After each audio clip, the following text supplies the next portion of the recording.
আসসালামু আলাইকুম সবাইকে। আশা করি সবাই অনেক অনেক ভালো আছেন। আজকের ভিডিওটি আপনাদের অনেক অনেক রিকোয়েস্টের একটি ভিডিও, আর সেটি হচ্ছে কানাডাতে D category job. So D category job নিয়ে অলরেডি আমার চ্যানেলে ভিডিও আছে, বাট আপনাদের রিকোয়েস্টের এত বেশি রিকোয়েস্ট আপনাদের যে আপু ডি ক্যাটাগরি জবের জন্য কি করে রিজিউমি তৈরি করব, কি করে কভার লেটার তৈরি করব, লাগবে কি লাগবে না, বা ডি ক্যাটাগরি জব নিয়ে কিছু প্রশ্ন, যেমন আপনারা কি করে ডি ক্যাটাগরি জব খুঁজবেন, কোনো এডুকেশনাল কোয়ালিফিকেশান লাগবে কি না, কত টাকা থাকতে হবে, আসার জন্য কত টাকা লাগবে। রিসেন্টলি আপনারা যেটা করছেন সেটা হচ্ছে আপনাদের খালি একটাই প্রশ্ন, ডি ক্যাটাগরি ভিসা। আচ্ছা, আজকের ভিডিওটা আমি আপনাদেরকে ইন ডিটেলসে ডি ক্যাটাগরি জব নিয়ে কথা বলবো, আর ভিডিওটা অবশ্যই পুরোটা দেখবেন। আর আজকে যারা আমার চ্যানেলে নতুন, অবশ্যই আমার চ্যানেল সাবস্ক্রাইব করবেন। যাদের আমার ভিডিওটি পছন্দ হয় অবশ্যই ভিডিওটি শেয়ার করবেন আর লাইক দিবেন।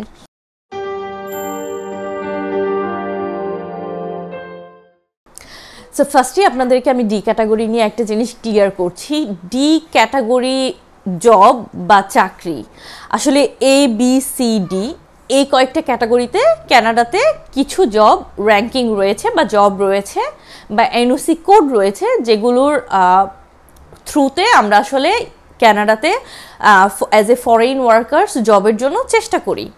সো ডি ক্যাটাগরি জবটা হচ্ছে, এটা কিন্তু একটা ক্যাটাগরি ওয়াইজড জব, যেখানে কিনা আপনাদেরকে ফিক্সড কিছু ক্যাটাগরি দিয়ে দেওয়া হয়েছে যে এই ক্যাটাগরিতে আপনারা অ্যাপ্লাই করতে পারবেন। ডি ক্যাটাগরি ভিসা বলে কিন্তু কোনো কিছু নেই। ভিসা কিন্তু একটাই, সেটা হচ্ছে ওয়ার্ক পারমিট বা ওয়ার্ক ভিসা, সেটা আর সেটা পাওয়ার জন্য ডেফিনেটলি আপনাদেরকে ক্লোজ ওয়ার্ক পারমিট সেটার জন্যই অ্যাপ্লাই করতে হবে। বাট সেই অ্যাপ্লাই প্রসেসটা হচ্ছে একদম পরে। এখন আসেন যে টাকা পয়সার ব্যাপার, কত টাকা লাগে, কত টাকা লাগবে ডি ক্যাটাগরি যে জবটা বা সেটা ম্যানেজ করতে বা ভিসার জন্য, কানাডা কি ডি ক্যাটাগরি ভিসা দিচ্ছে কি না, আসলে এই ধরনের কোনো কিছুই নাই। এগুলো সব হচ্ছে এক ধরনের আপনাদের ভুল বোঝা, বা বলতে পারেন যে এজেন্সি, কনসালটেন্সি ফার্ম বা কেউ যদি আপনাদেরকে কোনো ধরনের প্রলোভন দিয়ে থাকে, এক ধরনের মানে টোটালি ফেক জিনিস। সো ডি ক্যাটাগরি জব বা ABC অন্য যে কোনো ক্যাটাগরি বলেন না কেন, কানাডাতে সব কিছু অনেক আগে থেকেই ওপেন আছে ফর ফরেন ওয়ার্কার্স, যারা কিনা আপনারা বাংলাদেশে রয়েছেন বা বাংলাদেশিরা অন্যান্য দেশে রয়েছেন বা যেই কোনো দেশের জন্য ওপেন, ঠিক আছে। সো প্রতি বছর কানাডাতে যে ফরেন ওয়ার্কার্স আনা হয় তার মধ্যে বাংলাদেশিদের আসলে সংখ্যাটা অনেক কম। হয়তো বাংলাদেশিরা সেভাবে অ্যাপ্লাই করেনও না, বা করলেও অনেক চেষ্টা করার পর অনেকটা হয় না। বাট আপনাদেরকে যেই প্রসেসে বা যে ওয়েতে অ্যাপ্লাইটা করতে হবে সেগুলো আপনাদের মাথায় রাখতে হবে, যাতে 100% কারেক্ট ওয়ে হয়। আর সেই সঠিক ওয়েতে যদি আপনারা অ্যাপ্লাই করেন, আই বিলিভ আপনারা সাকসেসফুল হতে পারবেন। কিভাবে হতে পারবেন? কারণ এই যে জব বা ডি ক্যাটাগরি জব, এটা পাওয়া অনেক কঠিন বাট নট ইম্পসিবল। সেটার জন্য আপনাদেরকে যেই স্টেপসগুলো নিতে হবে সেগুলো হচ্ছে, ফার্স্ট অফ অল আপনাদেরকে যেটা করতে হবে সেটা হচ্ছে আপনার যে কাজের এক্সপিরিয়েন্স রয়েছে, আপনি যে 10, 15 বছর, 20 বছরের একটা এক্সপিরিয়েন্স নিয়ে কোনো একটা দেশে এখন জব করছেন। আপনারা অনেকেই বলেন যে আপনাদের বিভিন্ন দেশে 15 বছর, 20 বছরের এই কাজের এক্সপিরিয়েন্স আছে, সেই কাজের এক্সপিরিয়েন্স আছে। আপনারা অনেকেই মিডল ইস্টে রয়েছেন, আপনারা অনেকেই ইউরোপের অনেকগুলো কান্ট্রিতে রয়েছেন, আফ্রিকার অনেকগুলো দেশে রয়েছেন। সো আপনাদেরকে যেই জিনিসটা করতে হবে সেটা হচ্ছে আপনার যেই স্পেসিফিক যেই কাজটাতে আপনি এক্সপেরিয়েন্সড, সেই কাজের NOC কোড দিয়ে আপনাদেরকে যেই জব ব্যাংক, Indeed.ca বা যেই ওয়েবসাইটগুলো আছে যেগুলো কিনা 100% অথেন্টিক ওয়েবসাইট, সেই ওয়েবসাইটে আপনাদেরকে অ্যাপ্লাই করতে হবে ডি ক্যাটাগরি জবের জন্য। আর এই ডি ক্যাটাগরি জবের জন্য যে আপনাদের এডুকেশনাল কোয়ালিফিকেশান অনেক হাই থাকতে হবে, IELTS থাকতে হবে, এরকম কোনো কিছু বাধ্যতামূলক নেই। সো আপনাদের যদি IELTS নাও থাকে আপনারা কিন্তু অ্যাপ্লাই করতে পারবেন। বাট আপনাদেরকে জবের যে ক্যাটাগরি বা জবের যে রিকোয়ারমেন্ট সেখানে লেখা আছে, যেহেতু কানাডাতে এসে চাকরি করবেন, এমন না যে আপনি কোনো বাংলাদেশি ওনারের কোনো ফার্মে জব করবেন বা তার কোনো ফ্যাক্টরি আছে সেখানে জব করবেন আর তার সাথে আপনি বাংলা বলবেন, right? So it's very hard. আপনাকে যে কোনো মানে কানাডাতে এসে জব করতে হলে ইংলিশটা জানা থাকতে হবে। যদি আপনারা মোটামুটি ইংলিশ জেনে কথা বলে সার্ভাইভ করতে পারেন, তাহলে মনে করেন যে কানাডাতে ডি ক্যাটাগরি জব পাওয়ার জন্য এতটুকুই এনাফ। IELTS এর কোনো দরকার পড়বে না, ঠিক আছে। কিন্তু আইএলটিএসটা কখন লাগে জানেন? আপনি চলে আসলেন, আসার পরে যখন 1 বছর আপনি জব করবেন, আপনি তো আর সারা জীবন ডি ক্যাটাগরি ভিসায় জব করে এখানে সার্ভাইভ করবেন না, রাইট? আপনি তো অবশ্যই কানাডাতে সেটেল হতে চান, পিআর নিতে চান।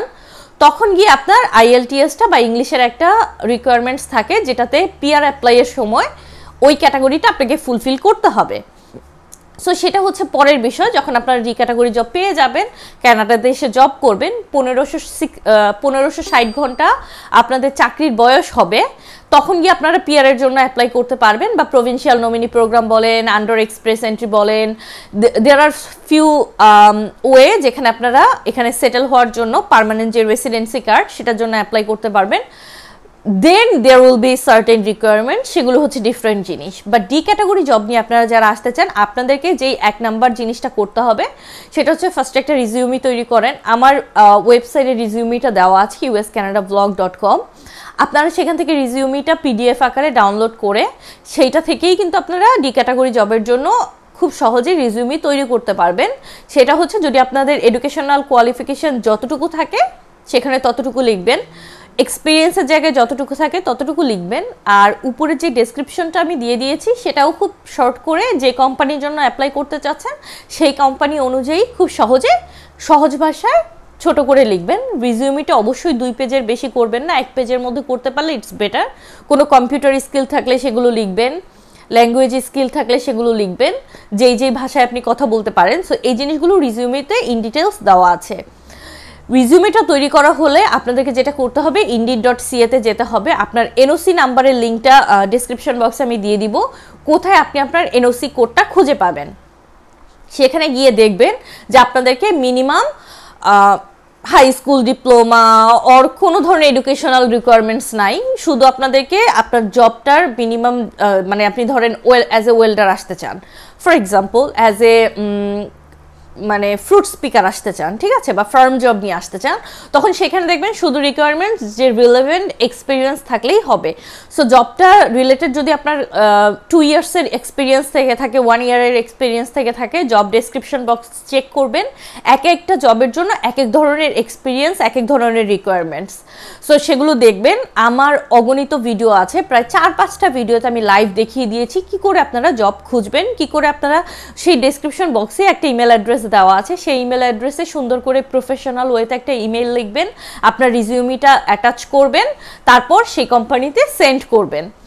বসে বসে সেন্ড করতে হবে আপনাদের, অনেক টাইম নিয়ে রিসার্চ করে যে কোন জবটা আপনার জন্য অ্যাপ্লিকেবল আর কোন সিটিতে। এখানে আমি একটা প্লাস পয়েন্ট আপনাদেরকে বলে দিচ্ছি, ডেফিনেটলি কোনো বিগ শহর বা বিগ সিটিতে অ্যাপ্লাই করবেন না, because there are Canadian available to work. Okay, ধরেন আপনি মন্ট্রিয়াল, টরন্টো এরকম বড় সিটি চুজ করবেন না। ধরেন অন্টারিওর অনেক মফস্বল টাইপের বা ছোট কান্ট্রি সাইডের যেই মানে সিটিগুলো রয়েছে, ছোট সেগুলো সিলেক্ট করবেন জায়গা হিসেবে, যেখানে জব প্লেস বা আপনি যেখানে জব করতে চান, বা ধরেন এমন কিছু এলাকা চুজ করবেন যেখানে আসলে জনবসতি কম, যেখানে কিনা তাদের জন্য অ্যাভেলেবল ওয়ার্কার নেই।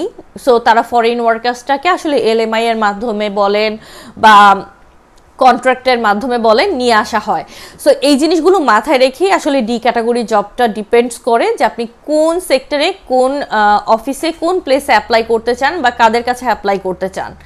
এখন যারা আপনারা ফরেনার্স আছেন, লেটসে আপনাদের ইটালিয়ান পাসপোর্ট রয়েছে, ফ্রান্সের পার্মানেন্ট রেসিডেন্সি রয়েছে, তারপর ইউরোপের বিভিন্ন দেশে আপনারা পার্মানেন্ট, এখন আপনাদের ভালো শেফ এক্সপিরিয়েন্স রয়েছে, আপনারা মিডল ইস্টে রয়েছেন, মিডল ইস্টে কনস্ট্রাকশনের কাজে আছেন, হেভি ভেহিক্যাল ড্রাইভার রয়েছেন, তারপর ওয়েল্ডার রয়েছেন, আপনাদের জন্য এই জবগুলো পাওয়া একটা প্লাস পয়েন্ট রয়েছে। যদিও from Bangladesh it's little bit hard, but বাংলাদেশে আপনারা অন্যান্য যে কোনো দেশে রয়েছেন ডেফিনেটলি ট্রাই করবেন। আমি বলবো যে চেষ্টা করেন, কারণ জাস্টিন ট্রুডোর এই সময় ইমিগ্রেন্ট, ফরেন ওয়ার্কার্স এদেরকে কিন্তু অনেক বেশি প্রাধান্য দেওয়া হচ্ছে। কোভিড-19 জন্য যে জিনিসটা হচ্ছে, অনেক ওয়ার্কার্স এখন পাওয়া যাচ্ছে না, শর্টেজ রয়েছে। So this is very right time আপনাদের অ্যাপ্লাই করার জন্য। আমি বলবো যে চেষ্টা করেন ডি ক্যাটাগরি জব। কোনো স্পেসিফিক প্রশ্ন থাকলে আমাকে অবশ্যই কমেন্টস বক্সে জানাবেন। আমার ফেসবুক পেজে জয়েন হতে ভুলবেন না, কারণ ওখানে আমি লাইভ ভিডিও করব, আর সেখানে আপনারা আপনাদের যে লাইভ কোয়েশ্চেনটা আছে কমেন্ট বক্সে করতে পারেন, আমি আপনাদেরকে চেষ্টা করবো অ্যান্সার দেওয়ার জন্য। আর ভিডিওটি যদি পছন্দ হয় অবশ্যই অন্যের সাথে শেয়ার করবেন, আর আমার ভিডিওটি অবশ্যই লাইক দিবেন। ভালো থাকুন, সুস্থ থাকুন, আল্লাহ হাফেজ।